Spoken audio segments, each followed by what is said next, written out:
सुनिए, काम के बारे में और क्रोध के बारे में भगवत गीता में कहा गया है। तो इसे समझने से पहले कि भगवत गीता क्या कहती है, ये समझना बहुत ज़रूरी है कि काम क्या है। वस्तुतः काम और क्रोध में ज़्यादा फर्क नहीं है। यह कामः स क्रोधः, यह क्रोधः स कामः।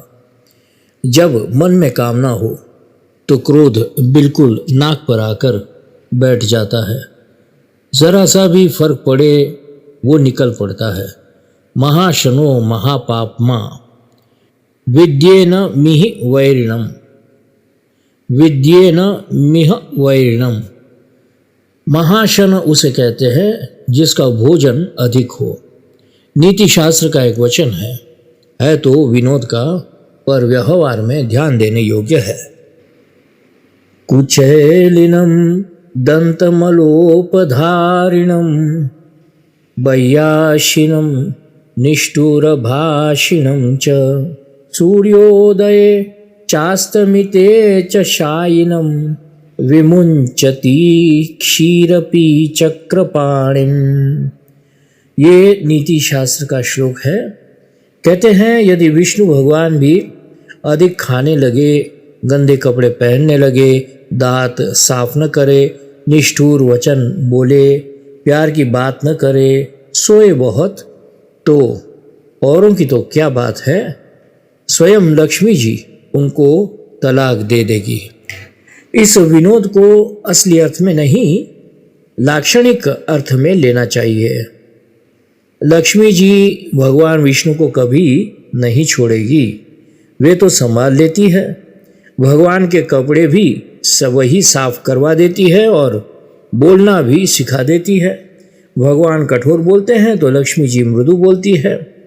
खाने में भी कह देती है बस बस, ज़्यादा खाओगे तो नुकसान करेगा। उनकी बात दूसरी है। जो काम है ये वैयाशी है, अर्थात इसका पेट जितना भी भरो भरता ही नहीं। एक श्लोक विष्णु पुराण में, पद्म पुराण और भागवत में आता है, सुनिए। पृथिव्यां व्रीह्यवं हिरण्यं पशवः स्त्रियः नालमेकस्य तृप्त्यर्थ मिति मत्वा शमं व्रजेत।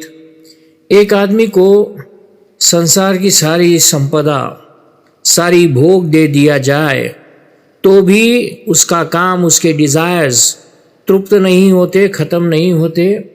और मनुस्मृति में भी कहा है, न जातु कामः कामानाम उपभोगेन शाम्यति। उपभोग से कामना शांत नहीं होती, कंज्यूमरिज्म से, मटीरियलिज्म से डिज़ायर्स कम नहीं होती। उसका भोजन बड़ा भारी है काम का। ये अघासुर है जो कभी तृप्त होने वाला नहीं। उसको तृप्त करने का प्रयास क्यों किया जाए। अतः अपने लिए जितना आवश्यक है उतना ही स्वीकार करके बाकी के लिए पहले से ही मर्यादा बना ली जाए। क्योंकि यदि ये स्वयं तृप्त हो जाता तो हम कहते कि अच्छा भाई, तुम तृप्त हो गए, अब चले जाओ।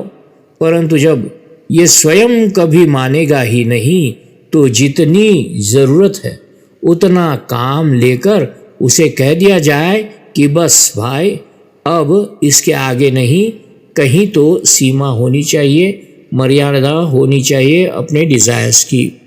तो गीता के 14वें अध्याय में एक श्लोक आया है, 12वां श्लोक। लोभः प्रवृत्तिरारम्भः कर्मणामशमः स्पृहा रजस्येतानि जायन्ते विवृद्धे भरतर्षभ।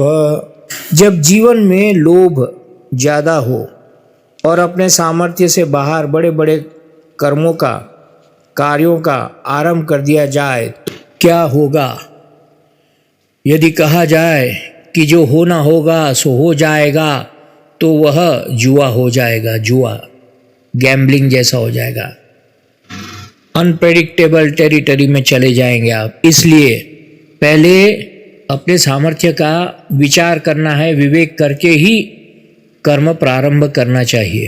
अन्यथा चित्त में बेचैनी बनी रहेगी।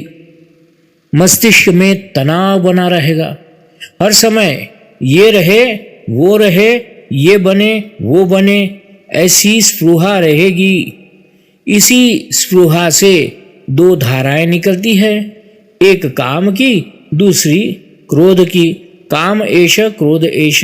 यहाँ एष शब्द का 2 बार प्रयोग करके ये बताया है कि वस्तुतः काम और क्रोध में ज्यादा फर्क नहीं है। क्रोध को महापापमा इसलिए कहा कि जब वो आता है तो कुछ मत पूछिए।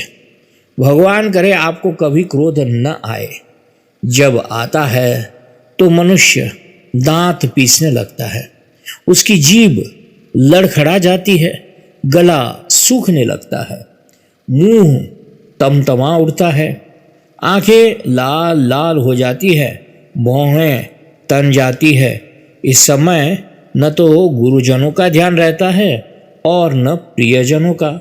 सारा आचरण अमर्यादित हो जाता है। इसलिए क्रोध पाप कर मूल कहा गया है। यही हाल काम का है। काम भी आपको क्षुब्ध कर देता है।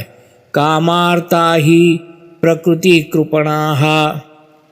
अतः आप काम क्रोध को अपना आत्मीय मानकर यह मत कहिए कि यह मेरा काम है, ये डिजायर्स मेरी है, ये मेरा क्रोध है।